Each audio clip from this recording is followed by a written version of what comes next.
The white satin of the wedding dress clung to Funmi like a suffocating cloud. She knew some of her family members and guests were waiting in the cathedral.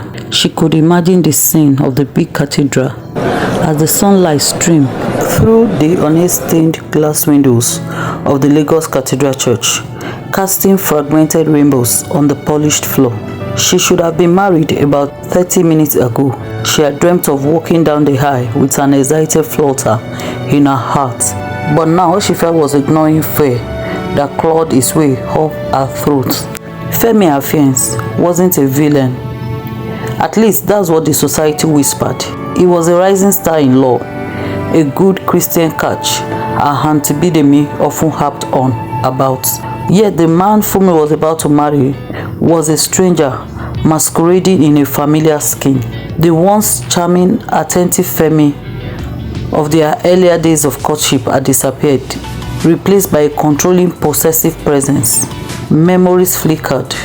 Femi sneered at her career of teaching fine arts at the local high school, calling her pursuit a frivolous hobby. His insistence on choosing her clothes, claiming a wife reflects her husband's taste. The way his mind would turn cold when she dared to disagree. Back then, Funmi had pushed it off as pre-wedding jitters. Now the truth glared back at her, reflecting in the ornate mirror. A soft rap on the door startled her. Her best friend Nneka peeped in, her familiar face a lifeline in the stormy sea of her emotions. Funmi, are you okay?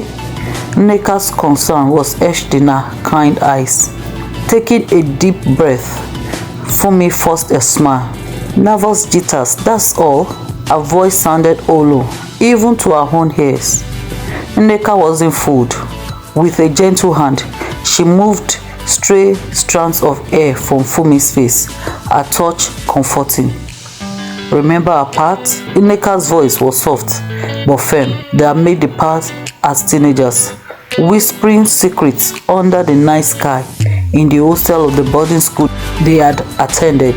This was after giving their lives to Jesus, their hearts overflowing with dreams of finding love that would reflect the truest and purest love, the one that Jesus has for the church. Tears welled up in Funmi's eyes. Nneka, the words wouldn't come. How could she say the man she was supposed to spend forever with felt like a cage? Nneka, ever perceptive, sat beside her. Funmi, this doesn't feel right, does it? The unspoken question hung heavy in the air. The dam broke. Tears streamed down Funmi's face as she poured out her fears. Nneka listened patiently, holding her hand, a silent pillar of strength. When her confession was over, a heavy silence settled in the room. Are you sure? Nneka finally asked. Funmi stared at herself in the mirror.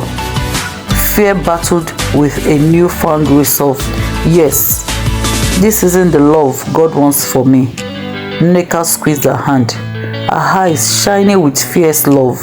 Then, let's call it off. Cathedral doors felt like the entrance to a lion's den as Funmi walked alongside Nneka, the weight of her decision crushing her. Each shard of color from the stained glass windows of the cathedral mocked her, and was a sharp contrast to the storm brewing within her. Whispers followed them, laced with curiosity and growing unease. Reaching the pastor's office, she found Femi pacing, his face a mark of thunder. What's going on? He demanded, his voice laced with a dangerous edge. Funmi stared at him, gathering her courage. Femi, this can't happen. A vein paused on his temple. What are you talking about? We can't get married, Funmi said, her voice stronger than she expected. The room erupted. Femi's words turned ugly, a venomous cocktail of anger and humiliation. He accused her of being fickle, of breaking a sacred promise. His words stung, but a deeper resolve bloomed within Funmi.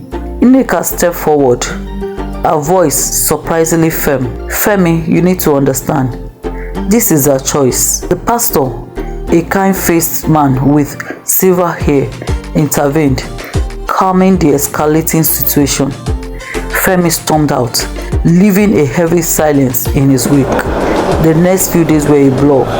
Whispers morphed into gossip, a wildfire spreading through their community in Itiresu Rilere. Aunty Bidemi's pronouncement of shame hung heavy in the air. But something has shifted within Funmi. Nneka became a rock, shielding her from the negative talks flying all around. She had taken a few days of work to be with her. They spent their days curled up with steaming cups of tea, flipping through pages of worn art books, reigniting the embers of Funmi's passion. The vibrant colors on the canvas became a metaphor for the life she was reclaiming. They spent time in prayers and studying the Bible. The comfort from the word of God and prayers reaffirmed that she had done the right thing by calling off the wedding. Eventually, Nneka had to return home, but Funmi lost her resolve as she was afraid to step out of her house because of all the snide comments and side talks in the neighborhood, church, and even in the school she teaches. One afternoon, a knock on the door startled her. It was her mother. She asked her to sit up on the bed. How long will you continue to hide? You won't be the first or even the last to call off a wedding. Get up and get a life, girl. But everyone looks at me as the devil because I left my groom on the altar. Funmi replied sadly, well, everyone do not know what you went through or the message Femi sent to you. Girl, raise up your head, walk tall, and go about your business. God has just started with you. He has a better man for you. Funmi hugged her mother tightly. She spent time praying and reading the Bible. As she read from the book of Isaiah chapter 43, verse 19 stood out, and she spent time meditating and praying with it. For I am about to do something new. See, I have already begun. Do you not see it? I will make a pathway through the wilderness. I will create rivers in the dry wasteland. As the days passed, Funmi's fear was receding, replaced by a quiet strength. This particular Sunday, Funmi didn't wait for the grace to be shared. Before she quickly stood up from the pew, she stood by the exit to the church because the doors won't be opened by the ushers till the grace had been said. She had thought it would get better, but most of the eyes that looked at her today were mostly condemning, though some were sympathetic. Funmi thought as she raced down the church stairs. She stood briefly to exhale and allow her eyes adjust to the Lagos sunlight. Excuse me, ma'am, the voice warm and gentle said. Funmi turned to find a tall figure, his face framed by a neatly trimmed beard. His eyes, the color of dark chocolate, had a spark of amusement. Oh, I'm so sorry, she apologized, a frown furrowing her brow. Just as she tried to move out of his way, the man also took a step towards where she had moved to. She moved to the left, and he did so almost simultaneously. Both of them looked at each other with weary smiles. The man chuckled, a sound both deep and infectious. Now, I am the one that is sorry. Funmi waved it away, just before he extended his hand for a handshake. His name was David, a graphic designer with a passion for capturing the essence of Lagos in his art. He was a believer too, who had just moved to the area and was worshipping in the church for the first time. Their encounter in the church was a chance meeting, but they were soon engrossed in conversations that Funmi didn't know one could hold with a total stranger. They exchanged phone numbers. Their conversation initially were just mere online greetings and phone calls, but it soon blossomed into lunch dates. He shared stories of his dreams of showcasing Nigerian culture to the world. His voice animated. She spoke of her work as a fine art teacher, her eyes shining with purpose. His support and pride in her career gave her a sense of self-worth that had been missing in her relationship with Femi. Their faith as believers was a cornerstone for both, building a bridge their beliefs, creating a safe space for vulnerability. One day, David asked the question that weighed heavily on his heart. Why did you leave your fiancé on the altar on the day of your wedding? Funmi looked at him with sad but understanding eyes. She was sure he had heard the rumors of how she called off her wedding to the stalwart Femi. She sighed before bringing out her phone and scrolling through it. When she found what she was looking for, she handed it over to David. David gasped as he read the short message.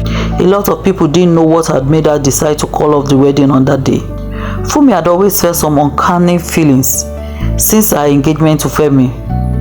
On the day of the engagement, as he slipped the ring on her finger, the Bible verse that had dropped in her heart was, "There's a way that seems right to a man, but the end is destruction." This was aside the very obvious ways he would usually belittle her, especially in the presence of other people. Then the morning of the wedding, as she was putting finishing touches to her hair, her phone had beeped. It was a message from Femi, but the smile on her face slipped off as she read the message. "Congratulations, honey. Finally, our big day is here. You get to be all mine now. As my wife, I'm sure that you know you will have to do away with that local teaching job of yours. And that friend of yours, Nneka, can't still be in your life after our marriage. Oh yes, your mother doesn't need to always tell you what to do now. You will be all mine, and what I say will stand. So here's to new beginnings for me. New beginnings that is just you and I." David sighed as she recounted her ordeal with Femi. David pulled her into a warm embrace, telling her God had her best interests at heart. Sundays found them side by side in the pews, their voices rising in joyful hymns, even at the condescending looks from some worshippers. Weekdays were filled with stolen lunches, shared dreams, and quiet moments that felt like whispers from the universe. One breezy afternoon, as they strolled along the beach, the Lagos skyline ablaze with the setting sun, David took a deep breath. "Funmi," he began, his voice laden with nervous excitement. "There's something I need to tell you. From the moment we met, there's been a connection, a feeling I can't explain.